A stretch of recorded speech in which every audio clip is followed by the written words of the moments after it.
Eu sou pai de um menino de 8 anos chamado Ethan. E nossa história começou em uma tranquila casa de subúrbio nos Estados Unidos, onde, até certo ponto, nossas vidas eram tão comuns quanto qualquer outra. Mas isso mudou quando Ethan começou a ser atormentado por algo que não deveria existir no mundo real. A nossa família era como qualquer outra. Eu, minha esposa Sarah e Ethan morávamos em uma casa antiga, mas acolhedora. Era um lugar clássico, com móveis antigos e uma varanda que se estendia por toda a frente da casa. Nada de peculiar havia acontecido nos primeiros meses, mas logo depois, Ethan começou a agir de maneira estranha.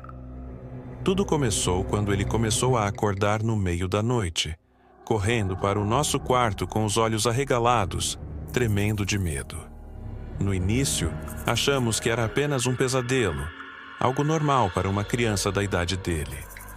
Mas quando os episódios se tornaram frequentes, e ele começou a descrever algo que ele chamava de homem sem rosto, nossa preocupação cresceu. Foi então que as coisas realmente começaram a piorar. Ethan começou a se recusar a dormir sozinho, dizendo que o homem sem rosto o observava do canto de seu quarto.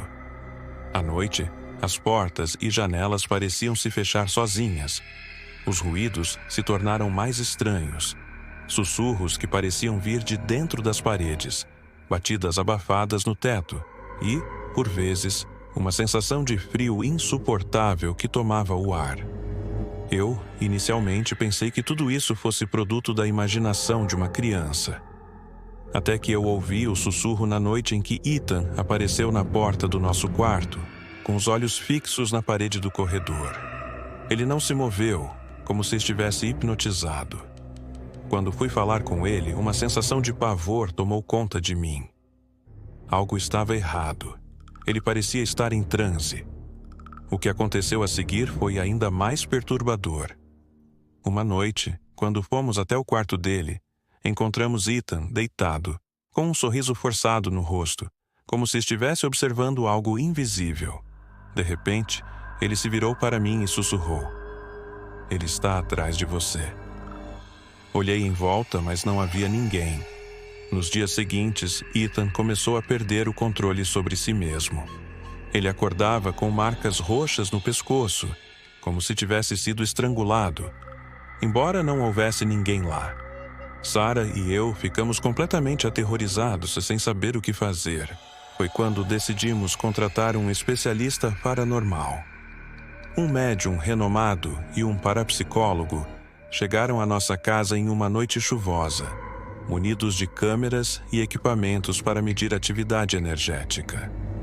Eles começaram a investigar o quarto de Ethan, onde as atividades mais intensas aconteciam.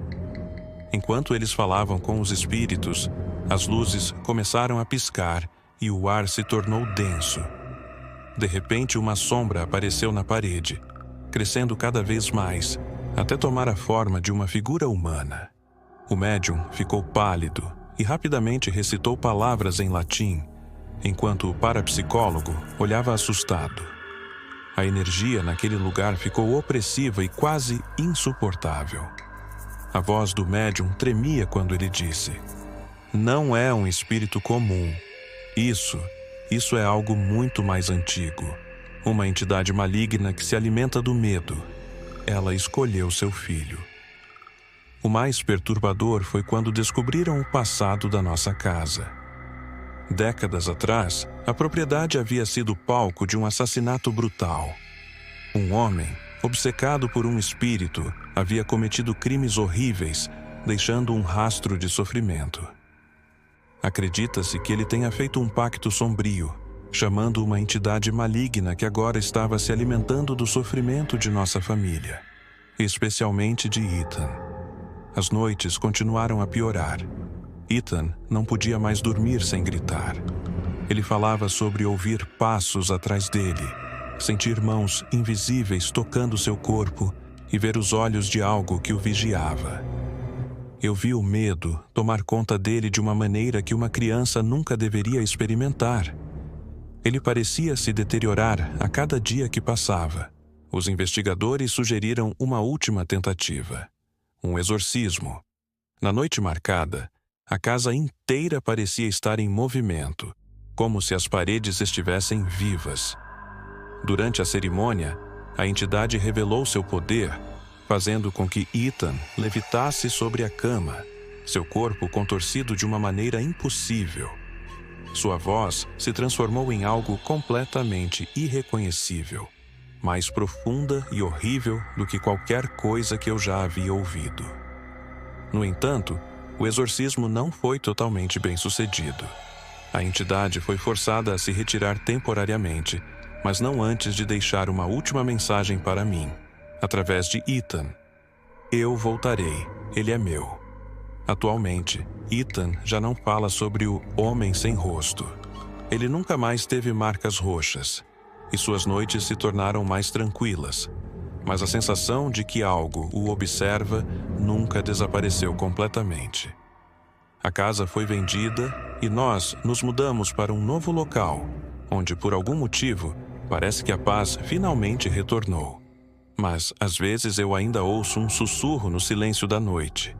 E sei que, de alguma forma, aquilo nunca nos deixou realmente. A entidade, o homem sem rosto, ainda está por aí, esperando pacientemente para voltar.